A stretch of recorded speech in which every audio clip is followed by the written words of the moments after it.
Okay, game two, they were down by as many as 17 were the Heat, 13 at the half. In the third, they're cooking. Jay Crowder misses the three, but Butler taps it back out. Tyler Hero with the oop to Bam. Heat down 4. Later, it's Hero again to Adebayo, just the 4th player in play-by-play era with 5 dunks in a quarter. He'd make the free throw, Heat down 1. A minute later, another lob. I mean, Adebayo had 15 points in the third, nearly outscoring the Celtics, who had 17 points in the third. 37-17 advantage in that corner. Heat up now under 2 minutes left. Duncan Robinson on fire from long distance. Ray Allen, wait. 6 for 12 from deep. Heat up 1. He had 18 points on the night. In the fourth, game tied at 89. Tatum. He drives because this would be a good one down the stretch. Celtics go back up by 2. A couple minutes later, Heat down 3. Butler with the pick from Kemba. Saves it. Beautiful save. Robinson back to Butler. Come on. Look at the effort. That's hustle. Look at the effort. They were relentless. I just kept saying as I'm watching this game, like, the Heat are just some dogs. No Down 1 now. Fans. Exactly. Butler to Dragic. Step back. Good. Heat up 5. He would lead the game with 25. A minute 30 left. Celtics down 5. Marcus Smart inbound. Stolen. Butler finds Jay Crowder for the layup. Just the back and forth. Heat up 7. Under a minute to go. Celtics down 6. Smart to Jaylen Brown for the 3. Brown, Tatum, Walker all with 20 points in this game. Typically this season, that meant they would win. In fact, they were 20-0. Not so much. 30 seconds left. Bam. With the big offensive rebound. Hero. He's looking. Who's he find? Butler. Turns it over. I'm thinking, oh, man. Oh, here we go. Celtics with a chance to tie it with a 3.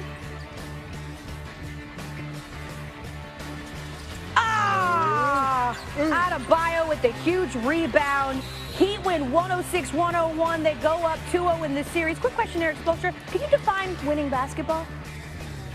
We're not going to sit up here and try to educate everybody on what winning basketball is. That was winning basketball tonight from Jimmy Butler. It's not about that final line. And Jimmy did so many things in that second half that impacted winning on both ends of the court. Either the average fan sees it or they don't, but we don't care. We believe in one another. We know what we're capable of.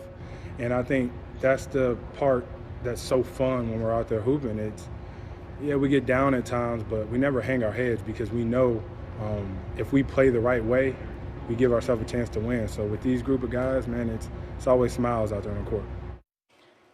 You just heard me in that highlight mention Butler and Bam a lot. They get it done down the stretch again. When we talk clutch time, we're talking about the last 5 minutes of a game with the score within 5 points, okay?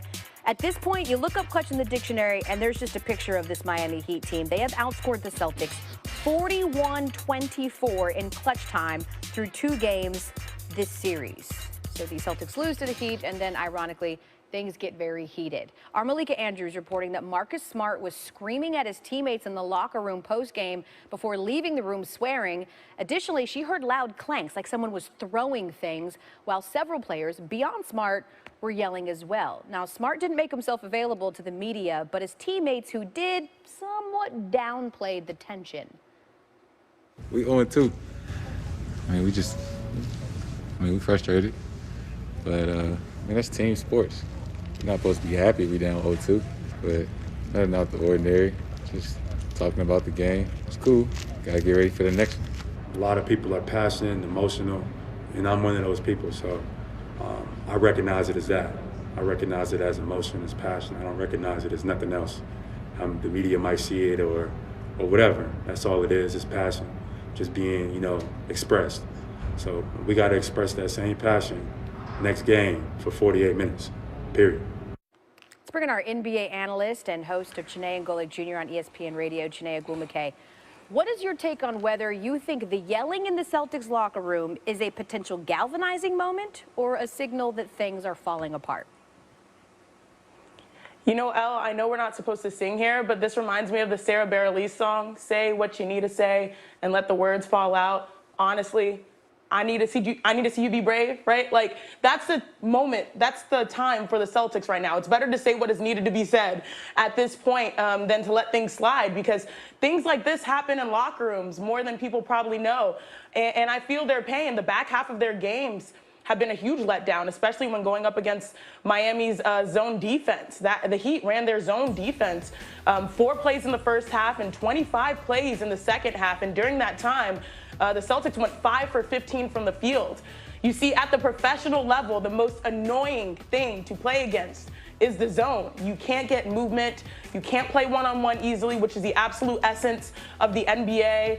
So for the Celtics, they are rightfully mad, not just because of losing. It's how they're losing, giving up double-digit leads, not being able to take down the zone. If they weren't mad, I'd be more worried. I would have never have seen a Sarah Bareilles reference being dropped here on SportsCenter, but then again, Chiney, I wouldn't have imagined that the Celtics would find themselves in this hole, which is bad news because the Heat have a 16-0 series record when taking a 2-0 lead all time. Chiney's coming back, I'm sure, with more pop references in just a bit. Tatum goes in a corner, won't go, the chip misses. The Miami Heat take a 2-0 lead here in this best-of-7 conference final. And now we welcome Tim Legler into SportsCenter, minus the picture of his 5 dogs. He's got new digs here, Timmy. I feel like between the Clips and the Celtics, you should be leading a seminar on large leads and how to protect them. And this thing Thursday, Game 2, how is it the Heat managed to flip it? I just thought their zone defense turned the entire second half around. And, you know, this is a team that plays a lot of zone in the regular season, but they've barely played it at all in the first 2 rounds. And I kept waiting to see when they were going to unleash it. I guess they picked the right time because that zone, to me, completely bottled up Boston offensively in the third quarter. And some of it was Boston's own doing. They're not attacking it properly because they have nobody in the middle of the zone. And that's where you have to attack it. The middle and the short baseline, they didn't have anybody there. So they did help out. But I just thought Eric Spoelstra went to it. And as a coach, you never know how long you're going to go with something. But as they keep stringing together stops, he realized, you know what? I've taken Kemba Walker out of the game because the game has slowed down. And they're not really attacking me in the middle. So if they're content to take contested 3-point shots, we're going to continue to play this thing. And I just thought it completely changed the pace. It changed the tempo of the game. And then on the other end of the floor, it allowed Miami, I think, to get some confidence where they started getting some pick-and-roll action, and Bam really took over offensively. But for me, not to oversimplify it, but that zone defense turned that game around and erased that deficit. Yeah, get it in the middle, flatten that zone. Defense, good, we're raving. Offensively, listen, that team's kind of sneaky long when it comes to offense. Like, they're really good. They're efficient. They really are, and they have so many guys that can pass, dribble, shoot. So you have versatility throughout your lineup. Everyone's a threat, incredibly unselfish. And then I think there's another key point. Their star player, Jimmy Butler, can go long stretches, John, without caring about getting a touch or a shot. Most star players don't think that way. After a few minutes, you know, they got to get one up. He doesn't think that way. And for me, that really breeds unselfishness in that locker room, and it permeates that entire team.